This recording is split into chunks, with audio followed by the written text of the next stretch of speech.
Netflix recently had its very first MMA event held in Inglewood, California on May 16, 2026. It was held at the Intuit Dome and put on by Most Valuable Promotions, better known as MVP, a promotion company owned by Jake Paul and Nakisa Bidarian. Who the fuck is that guy? I think a lot of people were shocked whenever Netflix randomly announced the triple headliner featuring 39-year-old Ronda Rousey, 44-year-old Gina Carano, Francis Ngannou vs Felipe Lins, and Nate Diaz vs Mike Perry. I don't remember my initial reaction to the card, but people online were pretty divided. It's never a good look whenever somebody starts an MMA promotion and starts signing washed-up fighters whose prime days are long behind them. I think mostly everybody got a bad taste in their mouth whenever they saw that Gina Carano, who hasn't fought since 2009, was fighting Ronda Rousey, who hasn't fought since 2016. It's very reminiscent of failed promotions like Bellator, whose primary gimmick was to put on veteran fights like Kimbo Slice vs Ken Shamrock or Royce Gracie vs Ken Shamrock, all for the sake of spectacle and monetary gain. Anyway, the card surprisingly went through and is now one for the history books. Was it good? Was it shameful? Yeah. And was it a success? Thankfully, I had the pleasure of attending this event because it was held on the day before my birthday, and it seemed like a good way of celebrating my life, I guess. In this video, I'll go over what it was like to be there in person, discussing the pros and cons of everything, and even how it compares to going to a live UFC event.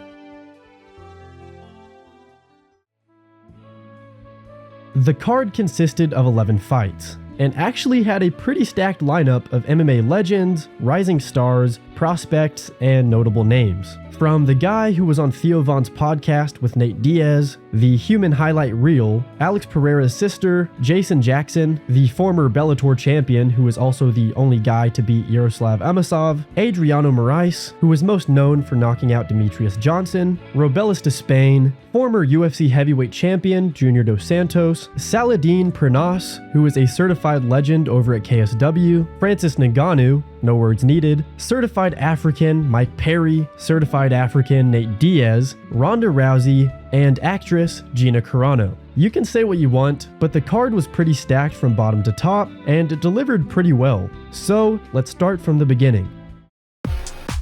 There was a lot to do for fans during fight week, but I could only make it to the fights, unfortunately, so I didn't get to see any of the stuff leading up to fight night. They had open workouts at Venice Beach, which is pretty cool. They had press conferences, and then ceremonial weigh-ins outside of the arena the day before the event. Ticket prices were pretty normal for today's standards. I wanted to get seats in the middle of the arena so that I could have a good view, but also not spend thousands of dollars to sit at the bottom. I'll put however much I spent on screen. It's just kind of a bittersweet cost to go to things these days. Everything is expensive. I got to the arena around an hour or so after everything had started, so I missed the first 3 fights, which were also the only decisions on the card. I heard that these fights were pretty lackluster, so I guess I didn't really miss anything. The atmosphere outside of the arena was nice. There was surprisingly a lot of people walking around, there was a little photo op thing, and it felt similar to being at a UFC fight.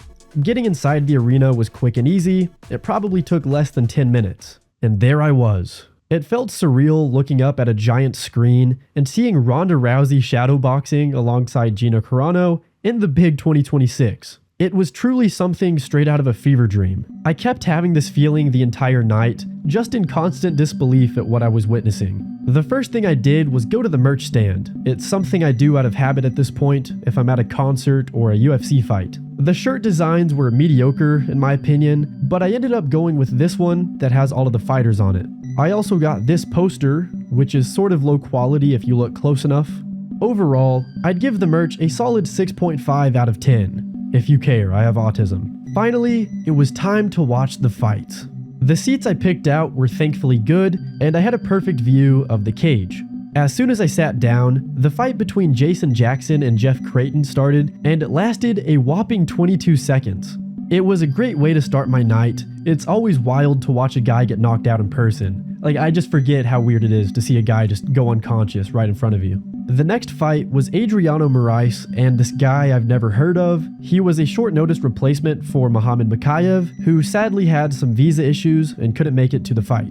I thought Adriano was going to dominate super hard, considering his resume and his accolades over at ONE, but I was wrong. He seemed to be on his way to losing a decision until he got a last-second submission and won the fight.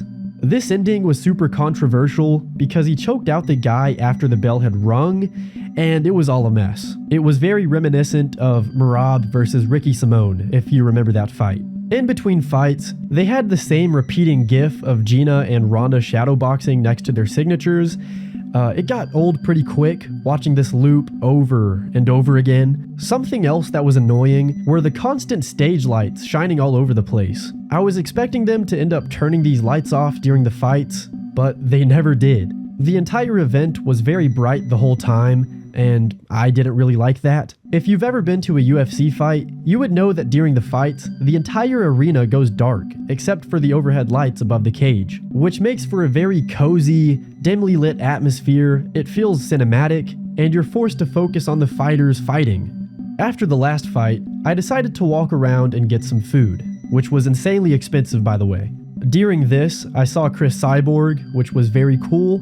That little lady she's talking to is called Grandma Khabib, and she's kind of an underground legend in the MMA community. You could name any UFC fighter ever, and she's more than likely gotten a picture with them. I've seen her at every UFC event I've been to. I've been a massive fan of her. I've been following her for years, and I finally got the chance to get a picture. She was super nice. If you see her at a UFC event or something, go ask for a picture.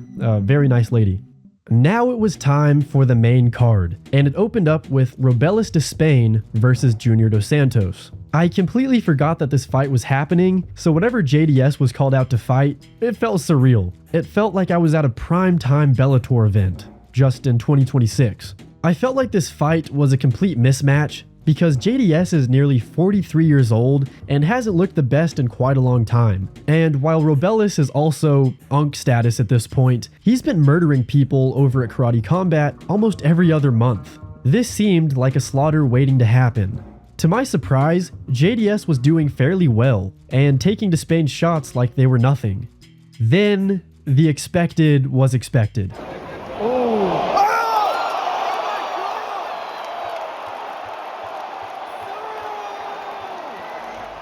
The next fight was Saladin Parnasse versus Kenneth Cross. I had no idea who Cross was, but the second he started walking out to 7 years by Lucas Graham, while his coaches were wearing light-up LED shoes, I knew it was raps. This walkout song sucks. Oh, what a body shot! And the body shot! Then it was time for the triple headliner, beginning with Francis Ngannou versus Felipe Lins. I have no idea why this fight was made, but the outcome went exactly as expected. Felipe did really well in my opinion, and even tried swinging with Ngannou. He also grappled with Ngannou, but as we all know, you just can't swing with Ngannou, you can't do that. So many fighters tried calling out Jake Paul in their post-fight interview, and every single one of them fell flat. Paul pretty much dodged all of the call-outs or just big bro'd all of them. Nate Diaz versus Mike Perry was the second to last fight, and I was super hyped. The majority of people in the arena were repping 209 Diaz Bros t-shirts, and the energy was electric. I couldn't believe I was actually about to watch a Nate Diaz fight. Big John McCarthy was also the referee, which was very cool to see. I've never seen him ref a fight before, I don't think, so that was cool. I didn't get any footage of the fight, but it was pretty bad. From my perspective, as someone who was there, I don't remember Nate throwing a single strike or attempt to hurt Mike Perry. It felt like 20 minutes of Perry lighting up Diaz, and Diaz just, circling around the cage. I haven't rewatched the fight on Netflix yet, but I'm wondering if it looked as bad as it did in person. As you know, the fight was called off due to a doctor stoppage because of a cut on Nate's face. This happens almost every fight, it feels like. Everybody got super pissed about the decision. It was super anticlimactic. Similar to seeing John McCarthy, it was cool seeing Stitch Duran. I miss him being in the UFC. There's something iconic about him. He's just very good at his job. I respect him. Shout out to Cutman Tate though. Cutman Tate, he is the man. Nate Diaz and Jake Paul had a little moment. Shit, I landed tonight. You wouldn't fucking like that shit either. I love it, Mike. I love you, Mike. You're a war. I'm gonna come back and get his fucking ass. And I'm gonna get his fucking ass. And then and then we'll get your ass. Please don't. Please don't. I want none of that. But more interestingly, I saw a lot of people online claiming that Nate Diaz had shit his pants before or during the fight, which would explain why he had the performance he did. Finally, it was time for the main event. Two women who have a combined hiatus of 27 years and a combined age of 83 years old. It sounds like I'm talking shit, and I am just a little bit, but I was too far gone at this point. I spent the money to be here. It was pretty much my birthday. I was hyped. Gina Carano walked out to Mr. Brightside, and it felt like something out of a feel-good movie. It was very wholesome. Then, Ronda walked out to Bad Reputation, or whatever that song is called, which was a very good choice. The fight lasted 17 seconds, with Ronda instantly hip-tossing Gina and putting her into an armbar. It was bittersweet having it end so fast, but that's what Ronda does best, and it was special to witness a vintage Ronda Rousey performance. The post-fight shenanigans seemed to have lasted a lifetime, and most of the people in the stands were gone by that point. Gina said she's probably done fighting, and Ronda said she'd rather have another child than continue fighting. These are probably the best decisions for both of their careers, but that evil, greedy part of me as a fan wants to see them continue. Ronda Rousey versus Holly Holm 2, it would be massive. Now it's time for the pros and cons, and we'll start with the good things. To start, the actual fights and performances were really fun. There was barely a dull moment while watching the card. I thought that the red theming of everything was unique. It was slightly reminiscent of Strikeforce. I like how the minimum show money for the fighters is $40,000 compared to the UFC's minimum show pay at $12,000. Even though the card is a little sour, being associated with somebody like Jake Paul and having a bunch of older talent on the card, it's still bringing in a lot of new eyes on the sport, especially being on Netflix. It's a new avenue for fans and fighters, and I honestly hope to see the promotion grow. MVP MMA is great for fighter pay, and we can only hope that it's sustainable for years to come. I also appreciate them having the Mamma Mia guy on commentary alongside Goldberg and Kenny Florian. I'm pretty sure those guys are all on commentary. As for the cons, let's start out with the matchmaking. It makes sense that you'd want your stars to have a guaranteed win on your big debut show, but everyone kind of knew what was going to happen with something like Francis versus Lenz. It's also very Bellator-y to have a 44-year-old Gina Carano in the main event, but if it's all for the sake of spectacle and bringing in viewers so that this promotion has a chance, then fine. It was fun, just, don't make a habit out of it. You don't want to be the next laughingstock in the already laughingstock-filled MMA world. The next couple of criticisms are toward the stadium production, if that's what you'd call it. It felt like the bright lights never turned off the entire time. It was constantly bright in the arena. The strobe lights were constantly going all over the place, even during the fights, and I really didn't like that. If you've ever been to a UFC event, it's much darker, and like I said earlier, it's a cozier experience and not as overwhelming on the eye. I also really disliked the fighter introductions. There was no tail of the tape on the big screen, and they didn't even show the fighters' faces during the introductions. I thought that at least for the main event, that they would pop up Ronda and Gina's face on the big screen, or like on the monitors, but it never happened. I just had to watch them from the stands. But as a fan, I want to see the meanness on their face. I want to see how fucking pumped up they are to fight. But maybe it's just me. That's something I would like them to change in the future. The last critique I have is probably just a me thing as well, but when I saw clips of the fights online, something about it seemed like low budget, if that makes sense. It didn't feel like a mainstream MMA production. It had more of a regional MMA show vibe to me. I don't know if it's the lighting, the camera work, the canvas. Something made this feel more like a regional MMA show than a UFC level production to me. Like, here's a picture of the UFC at the same arena, and here's the Netflix fights. I didn't get that low budget vibe in person though, just when I saw the clips online. The last segment will be comparing the live experience of being at a MVP MMA event to being at a UFC event. I've been to plenty of UFC fights at this point.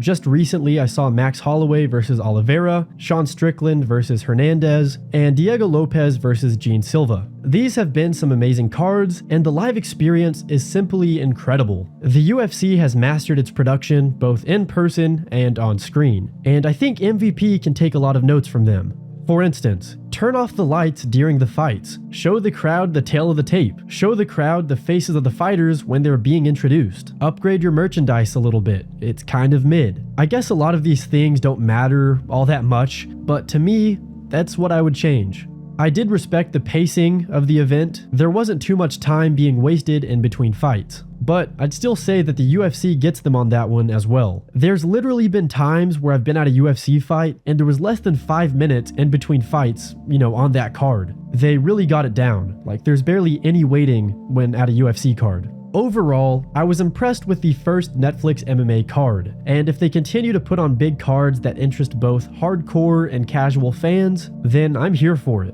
I can only hope that they continue to pay their fighters well. I'm super hyped that the fighters can have sponsors on their shorts. That's something that they have over the UFC for sure, and I'm just excited to see where it goes. I personally love when MMA has a ton of successful, blooming promotions at the same time. I remember back in 2018, MMA kind of felt on fire. There was primetime Bellator, which, they actually had a lot of good talent at the time. One championship was getting exciting. The UFC was at the height of its popularity, the PFL was brand new, and actually put on a great first season. I'll end my ramblings here, but I'm optimistic for MVP MMA. I hope they continue signing prospects like Saladin Parnasse and make them into the next big thing outside of the UFC. Let's do Francis Ngannou versus Robelis de Spain. Let's get Muhammad Makayev versus Adriano Moraes. Let's do Jake Paul versus Mike Perry in MMA. That would be exciting, and you freaking know it. You know that's a good fight. Let's get Jason Jackson versus Lorenz Larkin rebooked.